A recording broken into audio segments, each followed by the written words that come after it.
Hello dear students, आज हम कक्षा 10 गणित की प्रश्नावली 11.1 के प्रश्न संख्या 4 को सोल्व करेंगे। तो देखिएगा, प्रश्न संख्या 4 में कहा जा रहा है आधार 8 सेंटीमीटर तथा ऊंचाई 4 सेंटीमीटर के एक समद्विबाहु त्रिभुज की रचना कीजिए और फिर एक अन्य त्रिभुज की रचना कीजिए जिसकी भुजाएं इस समद्विबाहु त्रिभुज की संगत भुजाओं की एक सही 1/2 गुनी हो। देखिएगा साथियों, यह प्रश्न आपके बहुत ही ज्यादा सरल है। तो चलेगा, सिंपल तरीके से हम इस प्रश्न को हल करते हैं। यहां पे लिखेंगे हल। अब देखिएगा साथियों, यहां पे आपके आधार आपको 8 सेंटीमीटर दिया गया है। तो सबसे पहले आपको स्केल की सहायता से 8 सेंटीमीटर लंबा एक आधार खींच देना है। तो आइएगा, सबसे पहले यहां पे 8 सेंटीमीटर लंबा एक आधार बनाते हैं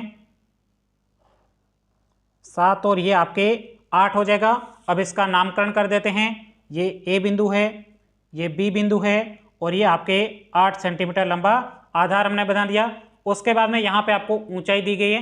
देखिएगा साथियों, सीधा आप यहाँ से ऊंचाई नहीं दे सकते, इसलिए आपको प्रश्न में एक और शर्त दे रखी है। यहाँ पे देखिएगा, समद्विबाहु त्रिभुज की रचना करनी है, इसलिए आपको सबसे पहले इस रेखाखंड AB का लंब समद्विभाजन करना है। अब ये लंब समद्विभाजन किस प्रकार से करना है, तो इसके लिए आपको प्रकार की जरूरत पड़ेगी। उसके बाद में प्रकार की नोक को आपको B बिंदु पर रखना है और यहाँ से आपके इस रेखाखंड के आधे से ज्यादा आपको प्रकार को खोल देना है। तो यहाँ पे मैंने आधे से ज्यादा प्रकार को खोल दिया है। अब यहाँ से आपको यहाँ पे एक चाप काट देना है और एक आपको यहाँ पे नीचे भी चाप काट देना है। तो यहाँ पे हमने नीचे भी एक चाप काट दिया है। उसके बाद में आपको प्रकार की नोक को उठा के A बिंदु पर रखना है। तो ये हमने A बिंदु पर रख दिया। अब यहाँ से आपको एक चाप काटना है। तो ये हमने यहाँ से एक चाप काट दिया। एक आपको नीचे भी चाप काटना है। तो यहाँ से हमने चाप काट दिया। जहाँ पे दोनों चाप कटे हैं, अब इन दोनों चापों को आपको यहाँ पे स्केल की सहायता से मिला देना है। तो आइएगा, सिंपल तरीके से हम इन दोनों चापों को अच्छे तरीके से मिला देते हैं। तो ये हमने इस प्रकार से दोनों चापों को मिला दिया है। अब ध्यान से देखिएगा साथियों, जहां पे ये चाप AB रेखाखंड को काट रहा है, यहाँ पे हम P बिंदु अंकित करेंगे। अब यहाँ पे देखिएगा, यहाँ पे आपको ऊंचाई 4 सेंटीमीटर लेनी है। तो ऊंचाई 4 सेंटीमीटर लेने के लिए आपको दोबारा से स्केल की जरूरत पड़ेगी। तो ये हमने यहाँ पे स्केल ले लिया है और उसके बाद में आपको प्रकार की भी जरूरत पड़ेगी और आपको 4 सेंटीमीटर लंबा आपको प्रकार खोलना है। तो आइएगा, सबसे पहले 4 सेंटीमीटर लंबा प्रकार को खोल देते हैं। तो ये हमने 4 सेंटीमीटर लंबा प्रकार को खोल दिया है। उसके बाद में आपको प्रकार की नोक को आपको P बिंदु पर रखना है। तो ये हमने P बिंदु पर रख दिया। यहाँ से आपको एक चाप काट देना है। तो ये हमने चाप काट दिया है। अब जहाँ पे चाप कटा है वहाँ पे हम C बिंदु अंकित करेंगे। तो ये हमने C बिंदु अंकित कर दिया। अब C बिंदु को A और B से क्रमशः मिला देंगे। तो आइएगा, सबसे पहले सिंपल तरीके से हम C को A और B से मिला देते हैं। ये हमने A से मिला दिया। इसी प्रकार से आपको C को B से भी मिला देना है।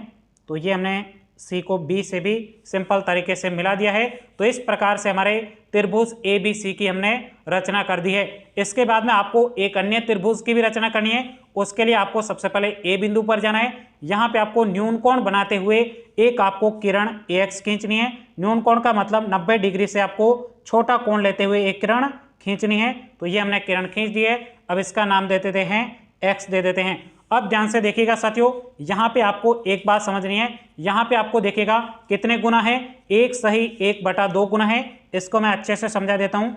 1 सही 1/2 बराबर ये आपके मिश्र भिन्न के रूप में लिखी हुई है। इसको आपको क्या करना है, अनुचित भिन्न में बदलना है। कैसे बदलेंगे, 2 का गुणा 1 से 2, 2 और 1 आपके 3 हो जाएगा। तो यहाँ पे 3 लिखेंगे, बटा में आपके क्या है, 2 है। अब ध्यान से देखिएगा साथियों, एक बात यहाँ पे आपको समझनी है, जो भी संख्या आपके बड़ी है उतने आपको क्या करने, इस किरण AX के आपको भाग करने। यहाँ पे बड़ी संख्या कौन सी है, 3 है, इसलिए आपको इस किरण AX को 3 बराबर भागों में विभाजित करना है। तो आइएगा, सिंपल तरीके से हम 3 बराबर भागों में विभाजित करते हैं। इसके लिए आपको प्रकार की जरूरत पड़ेगी। प्रकार को आपको थोड़ा सा छोटा आपको खोलना है, जिससे आपके डायग्राम बहुत ही अच्छा बनेगा। तो यहाँ पे प्रकार की नोक को 1 पर रखेंगे। ये आपके एक भाग कर दिया, ये आपके दूसरा भाग हो जाएगा और ये हमने यहाँ पे तीसरा भाग कर दिया। अब इसका नामकरण करेंगे A1, A2 और ये आपके A3 हो जाएगा। अब ध्यान से देखिएगा साथियों, यहाँ पे एक बात और समझनी है। यहाँ पे आपको हमेशा जो आपके नीचे संख्या लिख रखी है ना उसको आपको b से मिलाना है। तो यहाँ पे नीचे संख्या क्या लिखी हुई 2 लिखी हुई है, इसलिए आपको a2 को आपके b से मिलाना है। तो आइएगा सिंपल तरीके से a2 को हम b से मिलाते हैं। तो ये हमने इस प्रकार से a2 को b से मिला दिया है। अब ध्यान से देखिएगा साथियों, एक बात मैं आपको फिर से समझा देता हूं, यदि ऊपर बड़ी संख्या लिखी हुई हो इसका मतलब ये जो आपके त्रिभुज बना है, जो आप अन्य त्रिभुज बना रहे हैं वो आपके इस त्रिभुज के बाहर की तरफ बनेगा, इसलिए आपको सबसे पहले ए बी रेखाखंड को आगे की तरफ बढ़ा देना है। तो आइएगा सिंपल तरीके से इसको आगे की तरफ बढ़ा देते हैं। बहुत ही सिंपल प्रश्न है, और अभी तक आपने वीडियो को लाइक नहीं किया है, वीडियो को लाइक करिएगा। यदि चैनल पर पहली बार है चैनल को सब्सक्राइब करिएगा तो चलेगा। अब यहाँ पे हमने ए बी रेखाखंड को आगे की तरफ बढ़ा दिया है। उसके बाद में देखिएगा साथियों, यहाँ पे A3 पर आपको इस रेखाखंड के बराबर यानी समांतर आपको एक रेखा खींचनी है। तो इसके लिए आपको सबसे पहले प्रकार की जरूरत पड़ेगी। उसके बाद में आपको प्रकार को छोटा सा खोल देना है और उसके बाद में प्रकार को A2 पर रखना है और यहाँ से आपको एक चाप काट देना है। तो ये हमने इस प्रकार से एक चाप काट दिया है। उसके बाद में दोबारा से आपको क्या करना है, यहाँ पे A3 पर रखना है, यहाँ से भी आपको एक चाप काट देना है। तो ये हमने यहाँ से भी चाप काट दिया है। उसके बाद में इस रेखा के समांतर खींच रहे हो, इसलिए आपको इन दोनों रेखाओं के बीच की दूरी को मापना है। तो आइए सिंपल तरीके से दूरी को माप लेते हैं। प्रकार की नोक को यहाँ पे रखेंगे और यहाँ पे मिल रहा है, तो ये आपके दूरी हमने माप ली है प्रकार की सहायता से। अब हम क्या करेंगे, जहाँ पे ये चाप काट रहा है ना इस रेखा को, यहाँ पे प्रकार की नोक को रखेंगे और यहाँ से एक चाप काट देंगे। तो ये हमने यहाँ से चाप काट दिया है। अब देखिएगा साथियों, इन दोनों को आपको स्केल की सहायता से मिलाना है। तो आइए सिंपल तरीके से इनको मिला लेते हैं।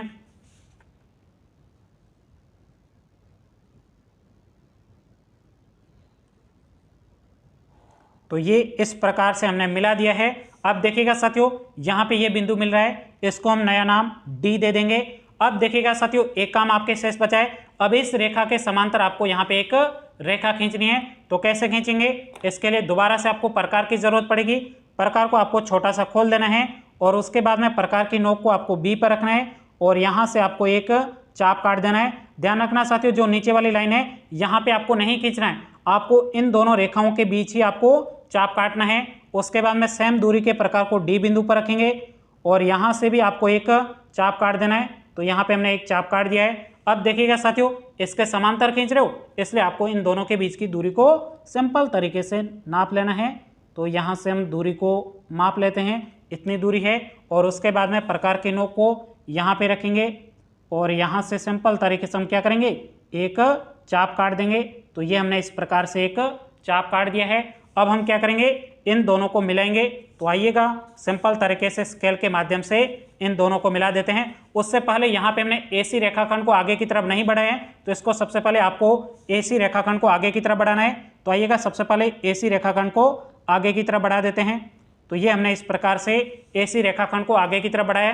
क्यों बढ़ाया? क्योंकि अभी जो आपके त्रिभुज बनेगा वो आपके इस त्रिभुज के बाहर की तरफ बनेगा, इसलिए आपको रेखाखंड AC को आगे बढ़ाया है। चलेगा। अब यहाँ पे इन दोनों को मिला लेते हैं। तो इस प्रकार से हम यहाँ से इसको मिला देंगे। ये हमने सिंपल तरीके से मिला दिया है। अब देखिएगा साथियों, यहाँ पे बिंदु स्पर्श कर रहा है, तो इसको हम E नाम देंगे। तो इतना ही आपको सिंपल तरीके से डायग्राम बनाना था। आई बात आपको समझ में? सबसे पहले हमने क्या किया था, एक बार मैं आपको शॉर्ट में बता देता हूँ। सबसे पहले हमने AB रेखाखंड 8 सेंटीमीटर का खींचा। उसके बाद में हमने क्या किया था, उसके बाद में इस AB रेखाखंड को लंब समद्विभाजन किया था और यहाँ पे बिंदु मिला था, उसको P नाम दिया था। उसके बाद में हमने P बिंदु से 4 सेंटीमीटर का हमने क्या किया था, चाप काटा था और वहाँ पे C बिंदु अंकित किया था। C को A और B से क्रमशः मिला दिया था। इस प्रकार से हमारे एक त्रिभुज की रचना हो गई थी। उसके बाद में हमने A बिंदु से न्यून कोण बनाते हुए किरण खींची थी और उसके बाद में किरण को हमने 3 बराबर भागों में विभाजित किया। उसके बाद में A2 को हमने सीधा B से मिला दिया था। उसके बाद में हमने A3 पर यहाँ पे A to B के समांतर एक रेखा खींची थी। उसके बाद में हमने यहाँ पे D बिंदु अंकित किया। उसके बाद में हमने इस रेखा के समांतर इस रेखा को हमने खींच दिया था। यही आपको इस प्रकार से सिंपल तरीके से डायग्राम को बनाना है। अब जिस प्रकार से आपने डायग्राम बनाया है उसको आपको रचना के चरण के रूप में लिख देना है। तो यहाँ पे हम लिखेंगे रचना के चरण, यहाँ पे लिखेंगे रचना के चरण। अब यहाँ पे सबसे पहले आपने AB रेखाखंड कितना खींचा था, 8 सेंटीमीटर का। तो यहाँ पे लिखेंगे 1 नंबर सर्वप्रथम एक रेखाखंड AB बराबर 8 सेंटीमीटर खींचा।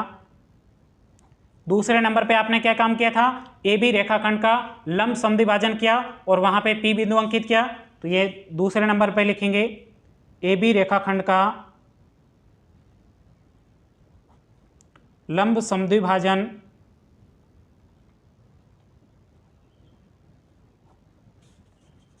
किया एवं वहां बिंदु P अंकित किया।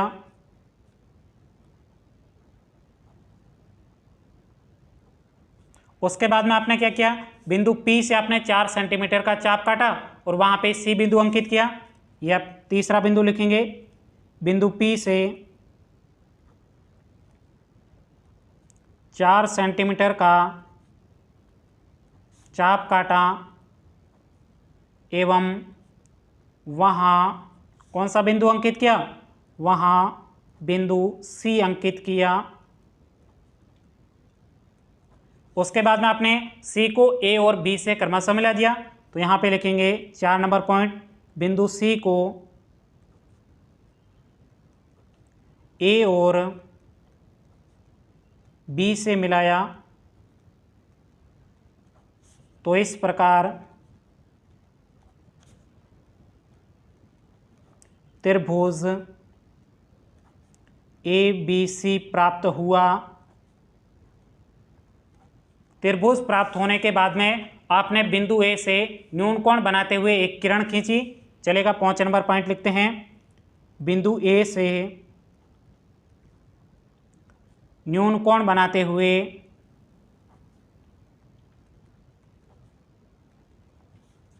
किरण AX खींची। उसके बाद में आपने क्या किया, किरण AX को 3 बराबर भागों में विभाजित किया, जिसके नाम A1, A2, A3 दिया। ये आपके 6 नंबर पॉइंट, किरण AX को 3 बराबर भागों में विभाजित किया, जिनके नाम A1, A2, A3 दिया। उसके बाद में आपने क्या किया, A2 को B से मिलाया। वही बात आपको यहाँ पे लिखनी है, 7 नंबर पॉइंट, A2 को B से मिलाया। उसके बाद में आपने क्या किया, रेखाखंड AB को आगे की तरफ बढ़ाया एवं A2B के समांतर A3D को खींचा। यही बात आपको 8 नंबर पॉइंट में लिखना है। यहाँ पे लिखेंगे रेखाखंड AB को आगे की तरफ बढ़ाया एवं यहाँ पे क्या किया था, A2B के समांतर A3D खींची। A2B के समांतर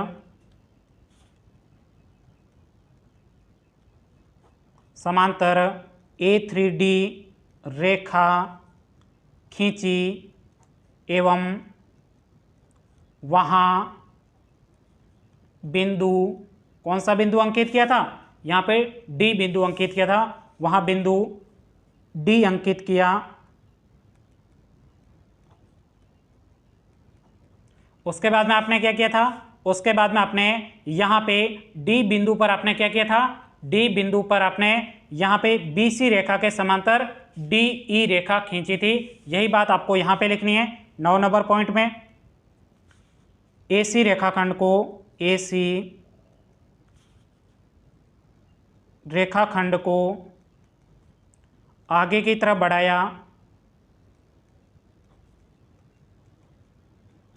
तथा कौन सी रेखा के, BC रेखा के समांतर DE रेखा खींची। सबसे पहले यहाँ पे AC रेखाखंड को आगे की तरफ बढ़ाया था, वो बात हमने लिख दी। अब यहाँ पे लिखेंगे तथा BC रेखा के समांतर, BC रेखा के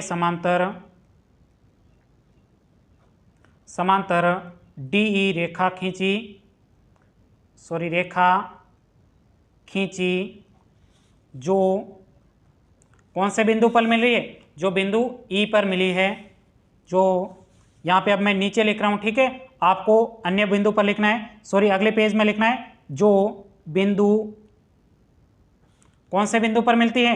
ई बिंदु पर मिलती है। अब देखिएगा साथियों, उसके बाद में इस प्रकार से आपके पूरे डायग्राम की रचना हमने कर दी है। अब यहाँ पे सिर्फ और सिर्फ आपको क्या लिखना है? औचित्य लिखना है। औचित्य में आपको क्या लिखना है अभी मैं आपको बताने वाला हूँ। तो यहाँ पे लिखेंगे औचित्य,